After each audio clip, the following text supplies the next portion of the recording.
Nelson Mandela কিয় জেলত থাকিবলগীয়া হৈছিল ২৭ বছৰ? নেলসন মেণ্ডেলা বিশ্ববাসীৰ এক চিনাকি নাম। আজি আন্তঃৰাষ্ট্ৰীয় নেলসন মেণ্ডেলা দিৱস। আফ্ৰিকাত মহাত্মা গান্ধী বুলি কোৱা হয় নেলসন মেণ্ডেলা। বৰ্ণৰ বৈষম্যৰ বিৰুদ্ধে যুঁজ দিয়া নেলসন মেণ্ডেলাৰ সমগ্ৰ বিশ্বতেই শান্তিৰ ৰাষ্ট্ৰদূত হিচাপে পৰিচিত। বৰ্ণৰ বৈষম্যৰ বিৰুদ্ধে যুঁজ দি ২৭ বছৰ কাৰাদণ্ড খাটিবলগীয়া হৈছিল এইগৰাকী মহান ব্যক্তিয়ে। মেণ্ডেলাৰ অৱদান বিশ্বই হয়তো কোনোদিনেই পাহৰিব নোৱাৰিব। প্ৰতি বছৰে ১৮ জুলাই দিনটোত নোবেল বঁটা বিজয়ী নেলসন মেণ্ডেলা দিৱস হিচাপে পালন কৰে সমগ্ৰ বিশ্বই। শান্তি আৰু বৰ্ণৰ বৈষম্যৰ বিৰুদ্ধে নিজৰ জীৱন উৎসৰ্গা কৰা এইগৰাকী মহান ব্যক্তিক সন্মান জনোৱাৰ উদ্দেশ্যেৰে তেওঁৰ জন্মৰ দিৱসটোত এই দিৱস পালন কৰা হয়। প্ৰথমবাৰৰ বাবে ২০১৮ চনৰ ১০ জুলাইত পালন কৰা হৈছিল এই দিৱস। ২০০৯ চনত সংযুক্ত ৰাষ্ট্ৰই নেশ্যনেল মেণ্ডেলা দিৱস পালন কৰা হ'ব বুলি ঘোষণা কৰিছিল। তেতিয়াৰ পৰাই এই মহান ব্যক্তিগৰাকীৰ স্মৃতিত এই দিৱস পালন কৰি অহা হৈছে। নেলসন মেণ্ডেলাই তেওঁৰ সমগ্ৰ জীৱন শান্তিৰ প্ৰতিষ্ঠা আৰু বৰ্ণৰ বৈষম্যৰ বিৰুদ্ধে যুঁজ দি গৈছিল। তেওঁৰ উদ্দেশ্য আছিল দৰিদ্ৰতাৰ বিৰুদ্ধে যুঁজ আৰু বিশ্বত শান্তিৰ প্ৰতিষ্ঠা কৰাৰ বাবে সকলোকে প্ৰেৰণা কৰা। এই দিনটোত ৬৭ মিনিট মেণ্ডেলা দিৱস হিচাপে জনা যায়, কিয়নো নিজৰ জীৱনৰ ৬৭ বছৰ নেলসন মেণ্ডেলাই সামাজিক ন্যায়ৰ বাবে সমৰ্পণ কৰিছিল।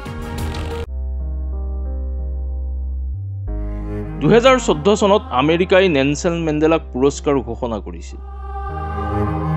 এই বঁটা প্ৰতি ৫ বছৰৰ মূৰত এবাৰ দিয়া হয়। যিসকলে নিজৰ জীৱনৰ মানৱতাৰ হকে সমৰ্পণ কৰিছে সেই লোকসকলক এই পুৰস্কাৰে সন্মানিত কৰা হয়। কিয় ২৭ বছৰ জেলত কটাবলগীয়া হৈছিল নেলসন মেণ্ডেলাই? ১৯৪৪ চনত আফ্ৰিকাৰ নেশ্যনেল কংগ্ৰেছত অংশগ্ৰহণ কৰাৰ পাছত নেলসন মেণ্ডেলাই বৰ্ণ বৈষম্যৰ বিৰুদ্ধে আন্দোলন আৰম্ভ কৰিছিল।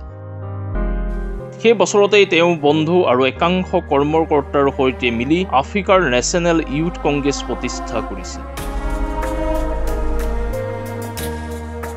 ১৯৬১ চনত মেণ্ডেলা আৰু তেওঁৰ একাংশ সহযোগীৰ বিৰুদ্ধে দেশদ্ৰোহ গোচৰ ৰুজু হয়, কিন্তু তাৰ পাছত নিৰ্দোষী হিচাপেও প্ৰমাণিত হৈছিল। ১৯৬১ চনৰ ৫ আগষ্টত শ্ৰমিক প্ৰতিবাদৰ বাবে উচতনি দিয়া আৰু অনুমতিৰ অবিহনে দেশ ত্যাগ কৰাৰ অভিযোগত গ্ৰেপ্তাৰ হৈছিল নেলসন মেণ্ডেলা।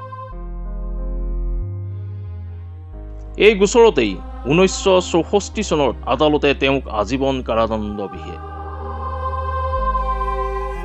১৯৬৪ চনৰ পৰা ১৯৯০ চনলৈ বৰ্ণ বৈষম্যৰ বিৰুদ্ধে যুঁজ দিয়া নেলসন মেণ্ডেলাই ২৭ বছৰ জেল খাটিবলগীয়া হৈছিল। তেওঁক ৰবেন দ্বীপৰ কাৰাগাৰত ৰখা হৈছিল, য'ত কয়লাৰ খনিৰ কাম চলিছিল। সেই সময়ছোৱাত মেণ্ডেলাই গোপনে আত্মজীৱনী লিখিছিল। জেলত লিখা তেওঁ আত্মজীৱনীখন ১৯৯৪ চনত লং ৱাৰ টু ফ্ৰীডম নামৰ এখন কিতাপ ৰূপত প্ৰকাশ পাইছিল। ১৯৯০ চনৰ ১১ ফেব্ৰুৱাৰীত জেলৰ পৰা মুকলি হৈছিল নেলসন মেণ্ডেলা।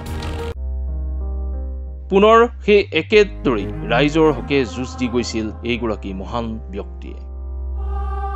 ১৯৯৪ চনৰ আফ্ৰিকাৰত বৰ্ণ বৈষম্যমুক্ত নিৰ্বাচন অনুষ্ঠিত হয় আৰু আফ্ৰিকাৰ নেশ্যনেল কংগ্ৰেছে ৬২% ভোটেৰে চৰকাৰ গঠন কৰে। ১৯৯৪ চনৰ ১০ মে'ত নেলসন মেণ্ডেলা দেশখনৰ প্ৰথম কৃষ্ণাংগ ৰাষ্ট্ৰপতি হিচাপে নিৰ্বাচিত হয়। এই মহান ব্যক্তিগৰাকীৰ মৃত্যু হৈছিল ২০১৩ চনৰ ৫ ডিচেম্বৰত।